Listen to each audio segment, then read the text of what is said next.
হসপিটালে বসে আমি সাইনটা করলাম আর আমাকে এতগুলো টাকা পাঠিয়ে দিল। সম্প্রতি দেশের প্রেক্ষাগৃহে মুক্তি পেয়েছে ওপার বাংলার জনপ্রিয় অভিনেতা পরমব্রত চট্টোপাধ্যায়ের আজব কারখানা সিনেমা। এই ছবির প্রচারে ঢাকায় এসে চিত্রনায়িকা পরীমনির প্রশংসা করেছিলেন তিনি, যেখানে পরমব্রত বলেছিলেন, পরীমনিকে আমার মনে হয় পাওয়ার হাউস অফ ট্যালেন্ট। তাকে যদি আরও একটু ভালোভাবে ব্যবহার করা যায় তবে তিনি খুব ভালো করবেন আমার মনে হয়। এই অভিনেতা আরও বলেন, পরীর যেটুকু কাজ দেখেছি আমার কাছে দুর্দান্ত মনে হয়েছে। পরমব্রতের এই প্রশংসা কান পর্যন্ত পৌঁছেছে পরীমনির। নায়িকার নিজের কাছেই নাকি বিশ্বাস করতে কষ্ট হচ্ছিল, কারণ খুব ছোটবেলা থেকেই এই অভিনেতার অভিনয়ের ভক্ত তিনি। নায়িকার ভাষায় প্রথমে তো মুগ্ধ হয়ে কতক্ষণ শুনছি, 2-3 বার টেনে টেনে শুনেছি।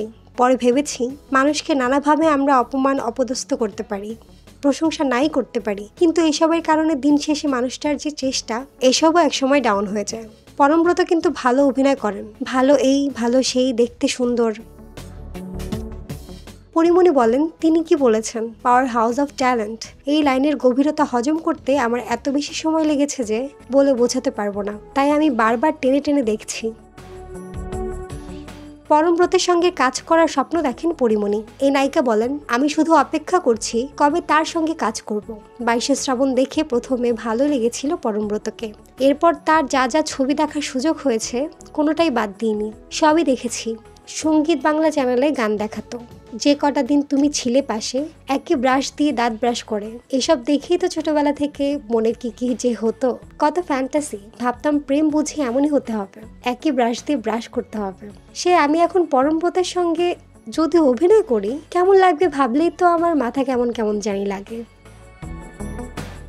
প্রসঙ্গত, গত 12 জুলাই দেশের প্রেক্ষাগৃহে মুক্তি পেয়েছে আজব কারখানা। এই সিনেমায় পরমব্রতকে দেখা যাবে একজন রকস্টারের চরিত্রে। শবনম ফেরদৌসী পরিচালিত এই সিনেমা প্রথমবারের মতো বড় পর্দায় অভিষেক হয়েছে র্যাম্প মডেল শাবনাজ সাদিয়া ইমির। মাহমুদ আঞ্জুম বৃষ্টি, ডেস্ক রিপোর্ট, কথা কম।